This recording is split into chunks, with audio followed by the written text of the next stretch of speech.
September 11, 2001, 9:36 a.m., Washington, D.C. The corridor outside the Vice President's office trembled with footsteps and clipped voices. Secret Service agents, normally composed and measured, were moving fast now, faster than anyone had seen them move before. Their words cut through the air like bursts of radio static. "Mr. Vice President, we have to go now." Inside, Richard Bruce Cheney rose from his chair, glancing once toward the muted television where plumes of smoke coiled from New York's skyline. The world above was collapsing. But beneath the White House, power was shifting into unseen hands. The comparison between that moment and the cockpit of a fighter pilot before battle would not be far-fetched. Cheney, a veteran of political wars, understood command under pressure. Yet this was no simulation, no exercise. At 9:34 a.m., radar screens across the Northeast were lighting with confusion. Multiple aircraft hijacked. Some vanished from radar entirely. The president was still airborne in Florida, unreachable for several minutes. Someone had to act. The Secret Service detail, trained for nuclear scenarios, knew their protocols. Protect the continuity of government. "We're moving to the PEOC," an agent barked, referring to the Presidential Emergency Operations Center, an underground fortress carved beneath the East Wing, shielded by reinforced concrete and steel. Cheney descended the narrow staircase, surrounded by agents in earpieces and dark suits. Their faces were expressionless, but their eyes darted with calculation, threat assessment, exit routes, perimeter security. Down each corridor, the hum of secure lines, the echo of hurried footsteps. The Vice President's wife, Lynn, followed close behind, silent but composed. Behind them, national security staff carried documents, radios, and hastily folded charts. In that moment, the United States government, its command, its heartbeat, was relocating beneath the surface of the earth. Inside the PEOC, the air was heavy, filtered, and dry. Monitors flickered with satellite feeds, radar images, and breaking news. Aides hunched over telephones connected to the Pentagon, the FAA, and the White House Situation Room. The mood was disbelief wrapped in duty. A Secret Service officer at the door whispered to another, "We could be next." On one of the screens, a shadow crossed the Potomac, American Airlines Flight 77, moments before slamming into the Pentagon. The shock reached them underground like a tremor. Cheney's composure did not break. Those who were present later recalled how he immediately asked for updates from NORAD, the North American Aerospace Defense Command. The question was simple, the implications immense. What's our air defense posture? The officer on the line hesitated. Airspace was chaos. Jets scrambled from Langley and Andrews. No one knew which radar blips were hijacked or which were simply lost in the confusion. Someone mentioned another aircraft approaching Washington. 60 miles out. No transponder. No response. Cheney's eyes fixed on the screen. Here beneath the White House, amid the whir of machines and the stale bunker air, a decision was forming. He turned to his military aide. "Do we have authority to engage?" The aide looked uncertain. Cheney's voice hardened. "Yes, you do." It was not bravado, it was the cold mathematics of command. Hundreds aboard one aircraft, thousands below in the Capitol, the White House, the National Mall. The logic was merciless. Sacrifice a few to save a nation. In that single exchange, Cheney assumed an unprecedented role. Not as vice president, but as battlefield commander within America's borders. Around him, aides scribbled notes, whispered, relayed calls. Communications with President Bush were intermittent. Secure lines flickered with static. The president would later confirm the order, but Cheney had already acted, guided by his interpretation of delegated authority. That decision, made in seconds, would become one of the most scrutinized acts of the day. In the bunker, time stretched. Officers later described it as an unreal sense of time, seconds feeling like hours. Outside, black smoke rose from the Pentagon. Another aircraft, United 93, turned back toward Washington. Inside the PEOC, screens tracked its erratic flight path. When the signal disappeared over Pennsylvania, a heavy silence fell. Someone exhaled audibly. Cheney looked down, expression unreadable. He asked for confirmation, received it, and then gave a brief nod. The crisis had taken its course. For those in that room, the scene would burn itself into memory. Aides remembered the vice president's calm, his clipped voice, his deliberate phrasing. Others noted the Secret Service agents stationed at every corner, hands resting near holsters, their earpieces alive with overlapping commands. Secure perimeter established. Stand by for additional movement. Every minute felt like the threshold of history. Above them, Washington's streets were choked with sirens and fleeing workers. Fighter jets now roared overhead, circling the city like sentinels.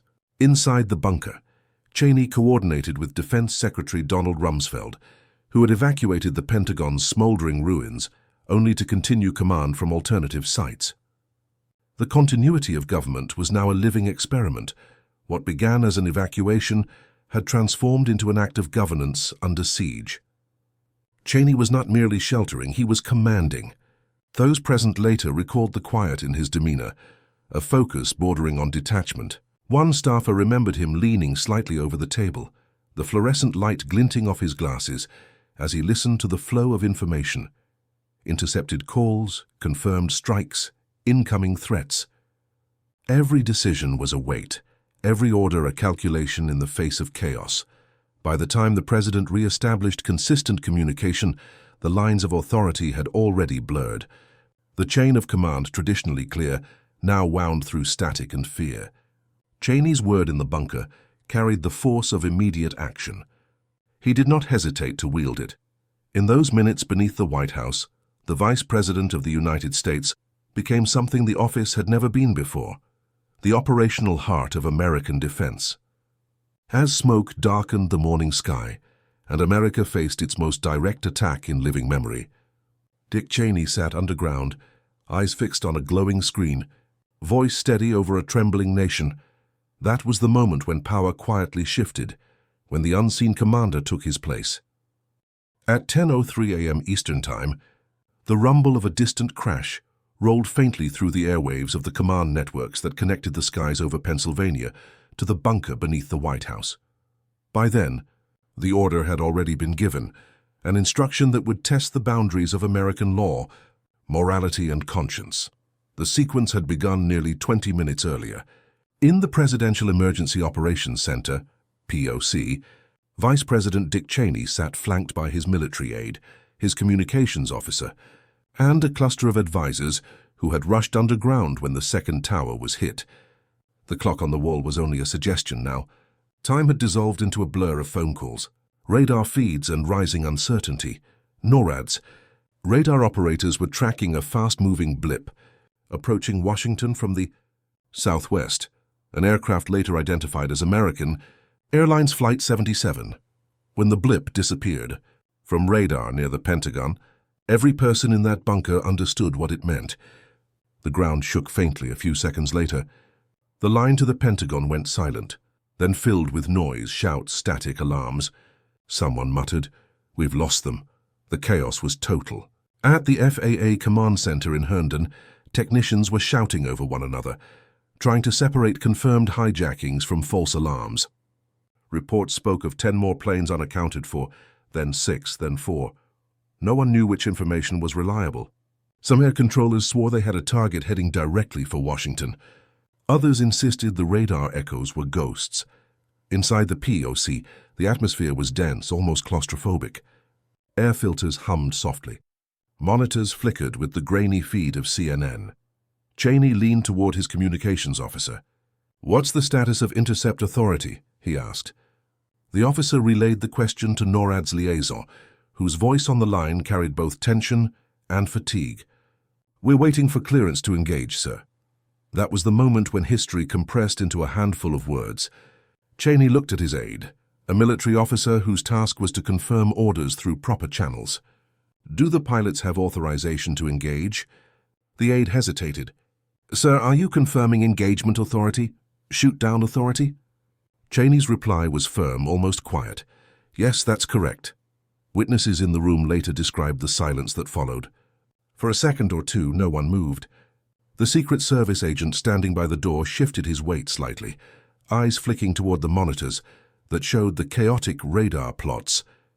The order meant that American pilots, flying over their own cities, might be required to fire upon an airliner filled with civilians. It was a command without precedent in U.S. history. The message relayed outward through a chain of radios and telephones. From the POC to the National Military Command Center, to NORAD's operations floor in Cheyenne Mountain, and onto the air crews already scrambled over the East Coast.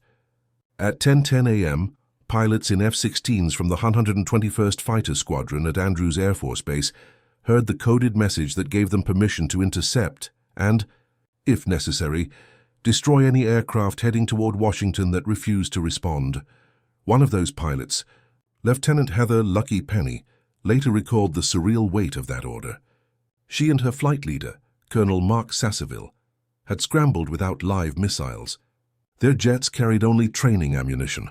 "We were going to have to take it down ourselves," she said years later. We knew what that meant. Their mission was to ram United 93 if it approached the Capitol. In the bunker, Cheney received updates in fragments. 80 miles out. 60. 50. The reports were garbled, overlapping, and sometimes inaccurate, but each one pressed the tension tighter.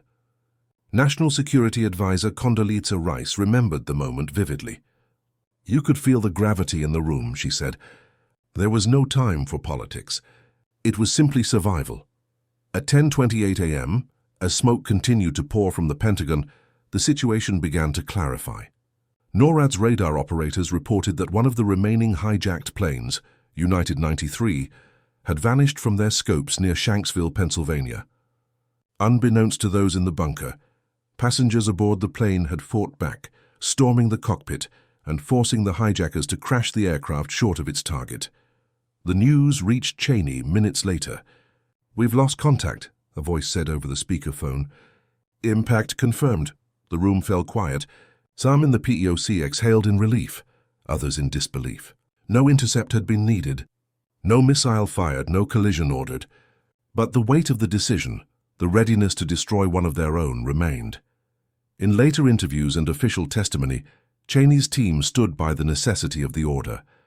They argued that the United States was under active attack and that defending the Capitol was a constitutional obligation.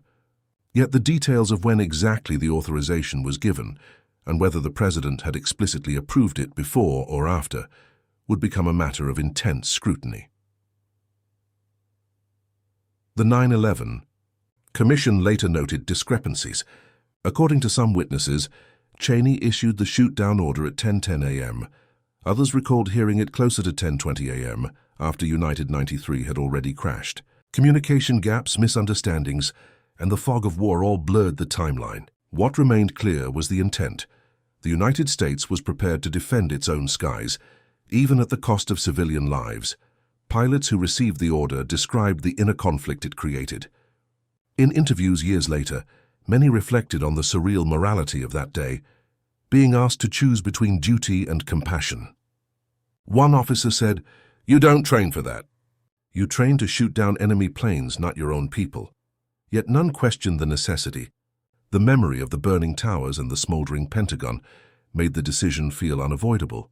For Cheney, the order became the most defining moment of his vice presidency. In the confined air of the bunker, stripped of ceremony and politics, his command represented the raw essence of leadership in crisis: immediate, consequential, irreversible. He later remarked that the decision wasn't about emotion. It was about ensuring that America would survive that morning. When the bunker finally opened and daylight returned to Washington, the memory of that authorization lingered, a reminder that in those few minutes, the boundaries of executive power had expanded in the name of protection. The order to shoot down hijacked aircraft was never carried out, but it exposed the magnitude of decisions made in the shadows while the nation above trembled.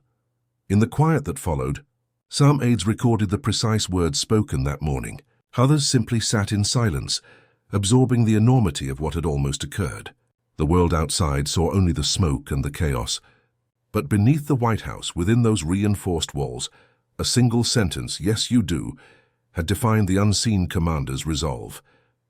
In the chaotic corridors of the Presidential Emergency Operations Center, PEOC, beneath the east wing of the White House, the atmosphere on the morning of September 11th attacks was one of heavy tension, confused urgency, and moral weight.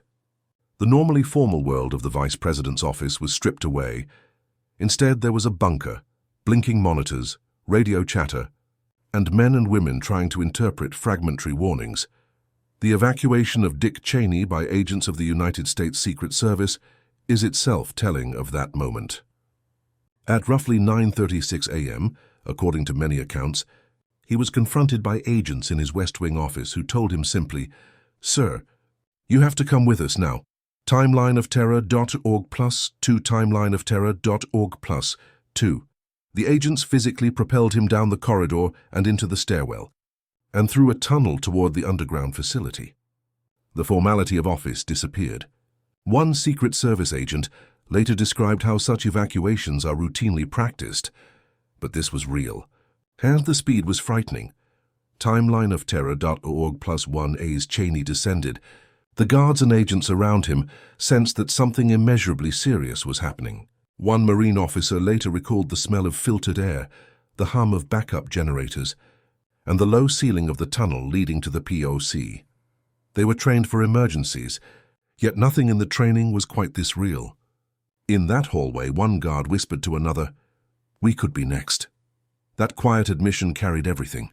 The target might be the towers, the Pentagon, but possibly the seat of government itself.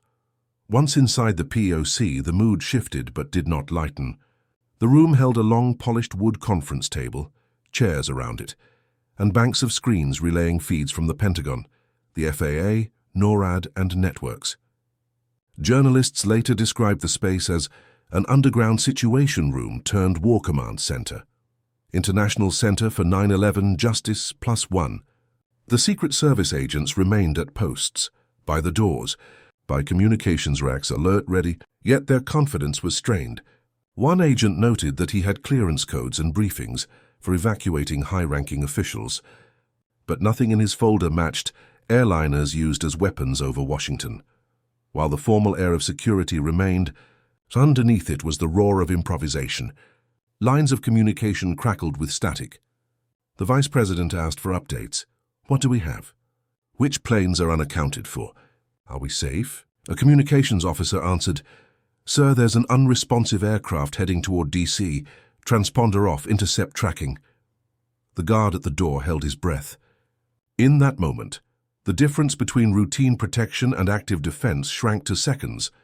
The account of how those agents and advisors felt transitions from external motions to internal turmoil. One Secret Service veteran later said, "You train to shield the principal, to deflect bullets, evacuate buildings. But this morning we weren't just protecting someone. We were guarding the possibility of survival for the entire city." That sense of scale weighed on every person in the room. The silence between radio calls was thick. A code phrase, "airsick," meant lost communications. No one heard it yet, but they felt its shadow. The presence of agents, Hade's military officers, legal advisors all together, brought into sharp relief the blurred line between a protective detail and operational command. Guards who normally monitored access now found themselves listening to debates about shooter authorization, about continuity of government, about whether a commercial airliner could be legally or militarily engaged over U.S. soil. One guard glanced at the Vice President and thought, he's not just being protected, he's part of the fight. In one instance, a military aide entered the conference room with a printed radar chart. The agent stepped aside to let him through. The aide said, "Sir, we lost radar contact with Flight 93 over Pennsylvania." At once, the Secret Service agent on duty muttered, "That's our worst case." Papers shuffled. The tension in the room changed shape, from reacting to an attack to anticipating more. The guards straightened. If the Vice President acted, any decision he gave would pass through them too. Moreover, the moral boundaries of their role shifted. Their guard whose job is to shield life now wondered, could life itself become the target? If an aircraft could be shot down over Washington, what did that mean for their duty? A younger agent later recalled, "I looked across at the other agents and whispered, 'Are we going to have to shoot one of our own planes?'" The thought was jarring. They were not trained for that.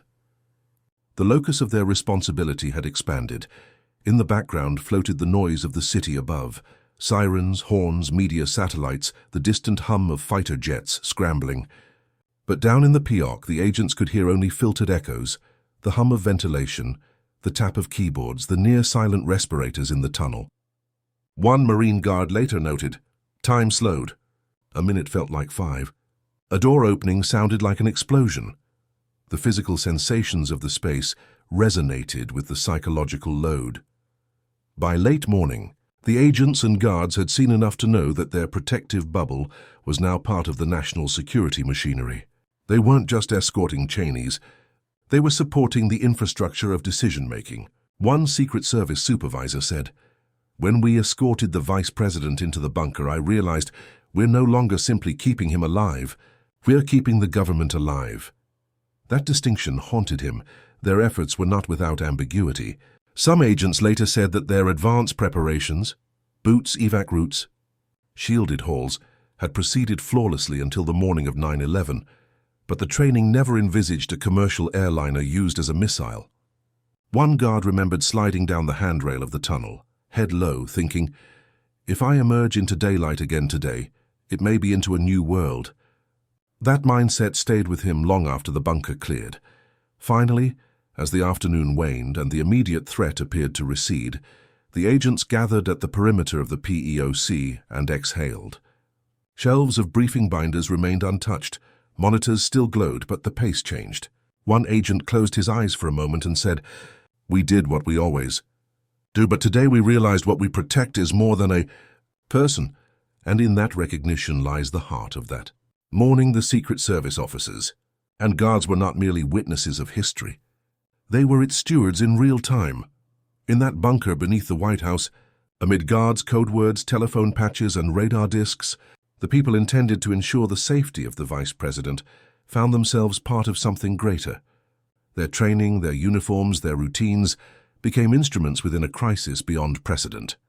And though their faces remained calm and composed, the weight of the morning pressed on them long after the alarms faded.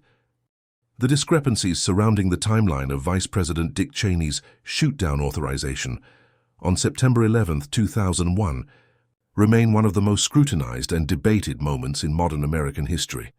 What happened in those critical minutes between 10 and 10:20 a.m. reveals not only the fog of crisis, but also the limits of communication and accountability. When the nation's capital is under attack, inside the White House bunker, known as the Presidential Emergency Operations Center, PEOC, decisions were being made under pressure no training could simulate.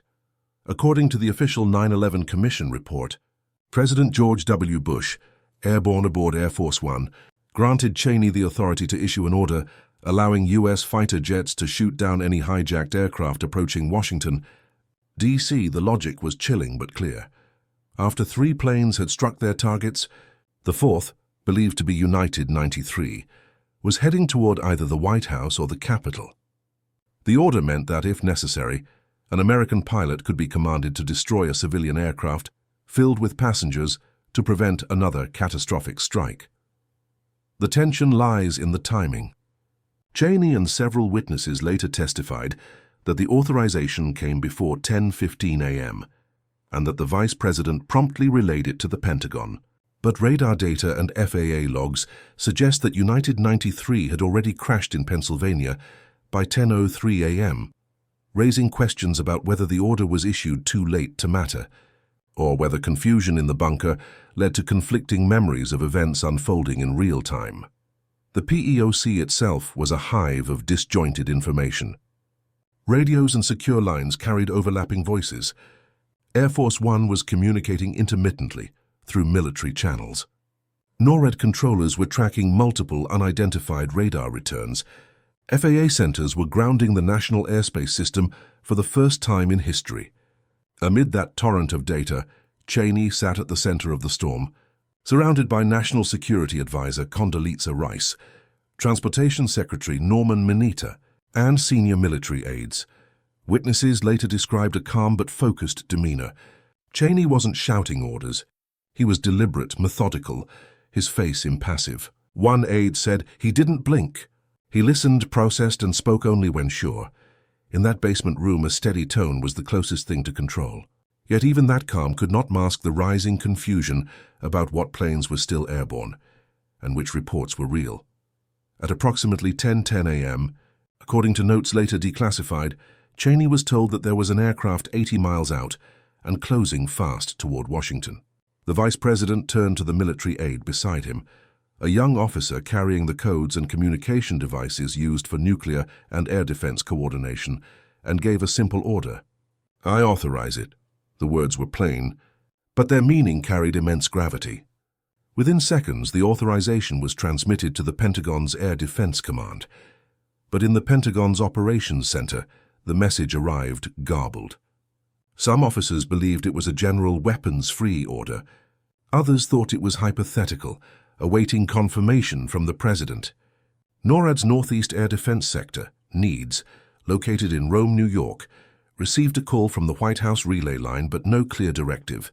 At the time, 2 F-16s from the 121st Fighter Squadron were already racing toward Washington with virtually no armament, each carrying only minimal training, ammunition the pilots flying. Those intercepts later recalled that they had no confirmed shoot-down orders until well after 10:30 a.m. One officer at NEADS described the entire chain of command as foggy, like shouting through a storm. The speed of unfolding events made documentation nearly impossible. Handwritten notes were later reconstructed from memory. Even the precise wording, whether Cheney said "I authorize" or "you have authority," became a matter of official debate. The 9/11 Commission investigators spent months dissecting those minutes. They interviewed Cheney, Bush, Rice, Mineta, and dozens of military officers. What they found was less a conspiracy than a case study in systemic overload. Communications between the White House, the Pentagon, and NORAD were fractured. The President and Vice President were not on a secure line for much of the morning, and situational awareness was fragmentary at best. One commission member wrote, "The machinery of command and control, designed for Cold War clarity, collapsed into confusion when the threat came from within." Still, Cheney's decisiveness became emblematic.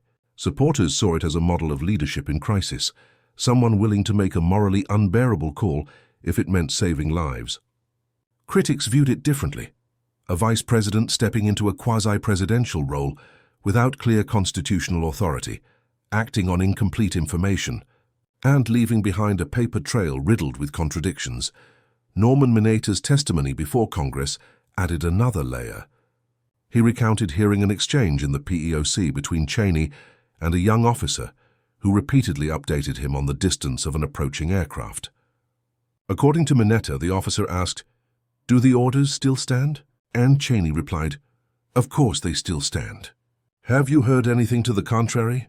The commission ultimately concluded that Mineta's timeline was likely earlier than he remembered, but his vivid recollection left many uneasy. What stands out most from those recollections is the sense of isolation in the bunker. Every report that reached Cheney passed through multiple filters, technicians, aides, liaisons, and by the time information arrived, it was already out of date. Yet decisions had to be made instantly.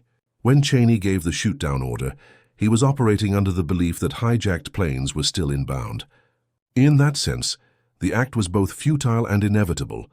Futile because it came too late to affect Flight 93. Inevitable because no one could afford inaction.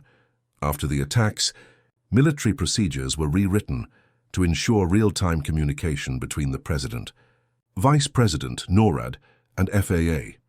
The lessons of that morning shaped a generation of protocols for air defense, continuity of government, and executive authority in emergencies. But the question of timing and the moral weight behind those words, "I authorize it," remains unresolved. Cheney himself reflected later that the decision had to be made. To him, the issue wasn't timing, but responsibility. Someone had to take command while the President was unreachable. That justification, simple and firm, defined much of his legacy in the years that followed. A vice president who, for a few minutes on September 11th, wielded more immediate power than any other person in the United States. In those dimly lit moments underground, the confusion was total. Orders, counter-orders, radar echoes, rumors, each layered over the next. But one act cut through it all. A single sentence spoken in the name of defense, transmitted through tangled wires to pilots who never had to act upon it. And in that silence, the silence of an order never executed, lies one of the defining paradoxes of 9/11. The Vice President's authority at its peak, exercised in a moment when control itself was an illusion. Dick Cheney's actions on September 11, 2001 did not end in the bunker. In many ways, that morning marked the beginning of a transformation, both of his role within the administration and of the American presidency itself. The 9/11 Commission would later write that no vice president in American history had ever exerted greater operational control during an emergency. But the significance of that statement only becomes clear when viewed against the backdrop of what Cheney represented. A man who turned crisis management into a new model of executive power. In the hours following the attacks, the hierarchy of the U.S. government effectively inverted. With President George W. Bush in the air aboard Air Force One, communications inconsistent and security uncertain, Cheney assumed de facto command from deep underground.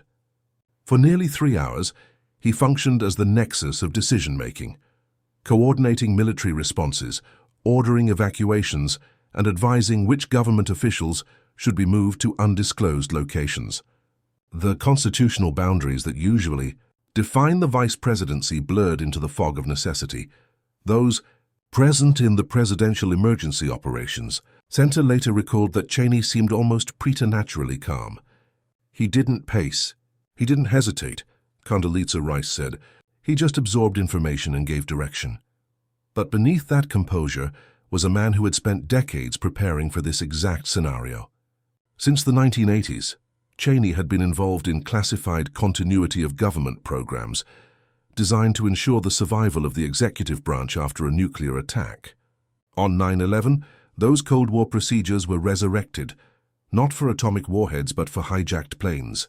Within hours, Cheney ordered the dispersal of key cabinet members and congressional leaders to secure sites. Some were flown to military bunkers in the Midwest. Others were moved to Raven Rock, a massive subterranean complex carved into the Pennsylvania mountains. These operations were coordinated through networks that Cheney himself had helped develop years earlier. It was as if an old contingency plan had come alive, said one senior official. What had once been theoretical, emergency governance in a decapitated state, was now happening in real time. That same mindset carried into the days that followed. Cheney's conviction that America had entered a new kind of war, one without front lines or clear rules, shaped the administration's response. When he met with Bush at Camp David on September 15th, Cheney argued for a global campaign that would target not only the terrorists responsible for 9/11, but also any state or organization that harbored them. "We need to work the dark side," he told NBC in an interview days later, a phrase that would come to define his approach to national security. This philosophy rested on a single, unwavering belief that in the face of existential threats, the executive branch must be unrestrained. Cheney saw 9/11 not only as an attack, but as a test of the Constitution's flexibility under fire. From his perspective, Congress could debate and courts could interpret, but the President as Commander-in-Chief must act. That argument became the intellectual foundation for an expanded doctrine of presidential authority that reached its height in the following years. Warrantless surveillance, indefinite detention, and the use of enhanced interrogation methods justified as national necessity. Yet to those who had sat beside him in the bunker, the transformation was not purely ideological, it was personal. Aides noticed how Cheney, once known for dry humor and bureaucratic patience, grew sterner, more insular. His longtime aide Mary Matalin said he stopped sleeping. He carried the weight of what he thought could happen again. The fear of another attack, perhaps nuclear, perhaps biological, hung over every decision. To Cheney, hesitation equaled vulnerability. Inside the White House, his influence expanded quietly. The structure of post-9/11 governance often bypassed traditional routes. The Office of Legal Counsel drafted opinions under pressure. Interagency meetings were filtered through Cheney's staff. Intelligence briefings sometimes went directly to him before reaching others. One senior intelligence officer recalled, "You could feel it. The vice president wasn't just advising anymore. He was directing." This shift did not go unnoticed. By late 2002, commentators were describing the Bush presidency as unitary, a phrase that Cheney's legal counsel David Addington helped define. It referred to the belief that the president, and by extension his immediate circle, possessed inherent constitutional authority to act without congressional approval in matters of defense and security. The roots of this concept stretched back decades, but on 9/11 it became operational reality. Cheney's conduct in the bunker was the prototype: centralized command in crisis, executed without consultation, justified by necessity. But the very decisiveness that made Cheney effective in those first hours also carried a lasting cost. His instinct for secrecy hardened into policy. From energy meetings to intelligence operations, access narrowed. Even within the administration, few fully understood how much authority had migrated to the vice president's office. Historian Barton Gellman later described it as a shadow presidency, legal, disciplined, but almost invisible. The legacy of those choices is still debated. Some see Cheney's role on 9/11 as an example of indispensable leadership, a man willing to act when the system faltered. Others see it as the genesis of an imbalance that shifted power permanently toward the executive, eroding the checks that define a republic. Both views hold truth. In that bunker, with smoke rising over the Pentagon and unconfirmed reports of new hijackings, Cheney's pragmatism may have saved lives. Yet in the years that followed, that same pragmatism justified programs that blurred the line between defense and overreach. In later interviews, Cheney remained unapologetic. "I did what I thought was necessary," he said. "We were at war and we had to make sure it didn't happen again." There was no hint of regret, only the steady conviction that strength and secrecy were the price of survival. To his critics, this encapsulated the danger. A vice president so certain of necessity that he remade the boundaries of democratic power without asking permission. By the time Cheney left office in 2009, the structure he helped build, expanded surveillance, preemptive war doctrine, emergency continuity procedures, had become embedded in the machinery of the U.S. government. What began as a response to chaos in a bunker beneath the White House became a permanent architecture of control. And so, the unseen commander of that day left behind more than orders and authorizations. He left a template: how to govern when the unimaginable happens, and how easily crisis can bend the Constitution toward the hand that dares to grasp it. In the aftermath of September 11, 2001, Dick Cheney's role evolved from that of a vice president operating in the shadows to an architect of a new political and security order. The decisions he made or inspired in those weeks and months after the attacks shaped American policy for decades. They redrew the line between freedom and security, secrecy and accountability, power and restraint. Cheney had not only acted decisively on the day of the attacks, he built an entire framework to ensure that the executive branch would never again hesitate in the face of perceived threats. To understand that legacy, one must return to the bunker beneath the White House. There, amid flickering monitors and tense military voices, the contours of a new doctrine took form. Cheney emerged from those subterranean hours convinced that America's enemies had exploited its openness and its laws. The response, he believed, required a recalibration of both. "We have to work through the dark side," he said in a television interview less than a week later, a phrase that was not rhetorical flourish, but a mission statement. That dark side became a network of secret programs, legal reinterpretations, and covert authorizations that collectively expanded executive power to a level unseen in modern times. The vice president's office became the nucleus of this transformation.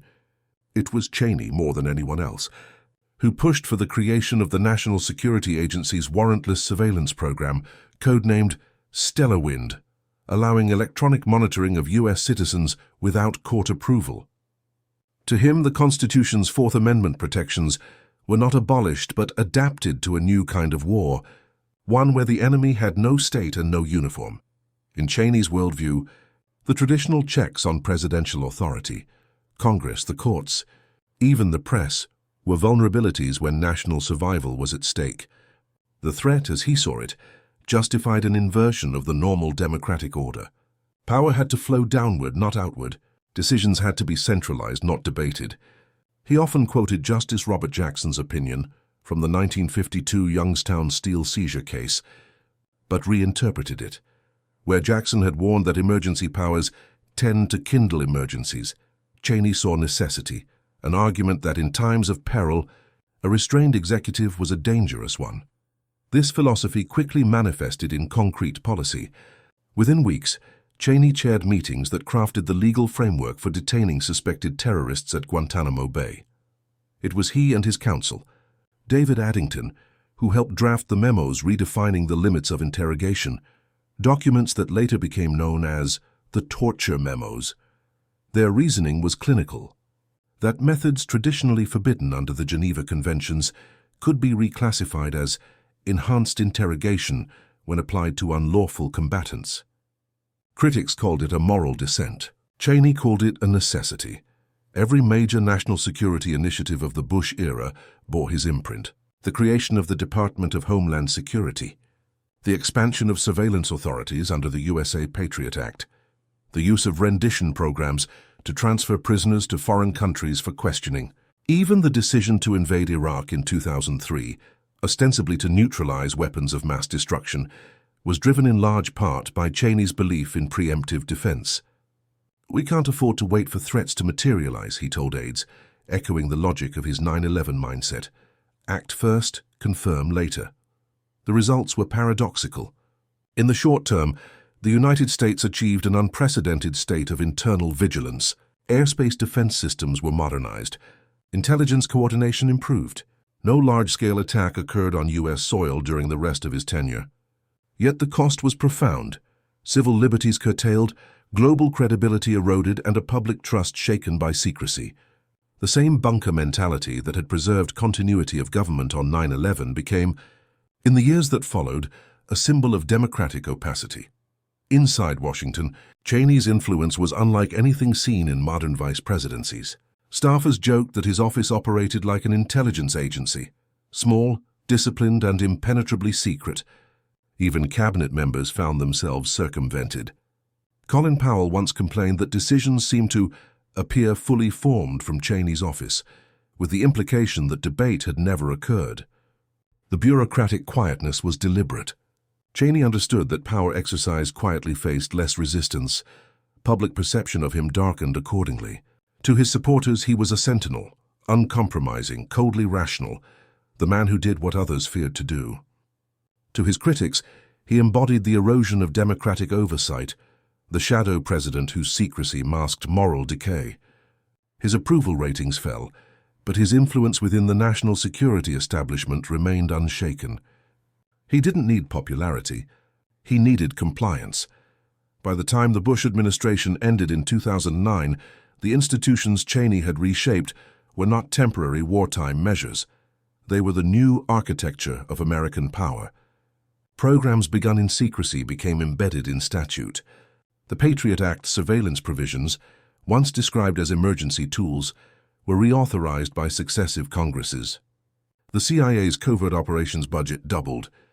The legal doctrines crafted by Cheney's team, the unitary executive and inherent presidential authority, continued to inform debates about drone strikes, cyber warfare, and domestic surveillance years after he left office. Cheney's own reflections on this period reveal a man untouched by doubt. In interviews and memoirs, he rejected the notion that his actions expanded power unlawfully. "We did what was necessary," he wrote. "History will judge whether we were right, but we were never unsure." That certainty is what defined his legacy. To him, the Constitution was not a restraint but a tool, and national security was its highest expression. Historians now see Cheney's tenure as the moment when the imperial presidency, first described during the Nixon era, matured into its modern form. What Nixon attempted through secrecy, Cheney achieved through institutional normalization. Emergency powers became standard. The intelligence state grew not as an aberration, but as a permanent feature of governance. In this sense, 9/11 was not only the catalyst for war. It was the crucible in which executive supremacy was reforged. The vice president, who began that day being hurried by Secret Service agents through dimly lit tunnels, ended it as the most powerful unelected man in American history. The decisions made beneath the White House on 9/11, decisions of defense, survival and control, echoed through every wiretap, every drone strike, every closed-door memo that followed. When historians trace the lineage of post-9/11 America, its wars abroad and its surveillance at home, they often return to that image of Cheney in the bunker. Calm, analytical, resolved. It was there that the boundaries of power shifted, quietly and permanently. And in that shift, the United States entered a new era, one where the unseen commander's philosophy of absolute authority became not the exception, but the rule.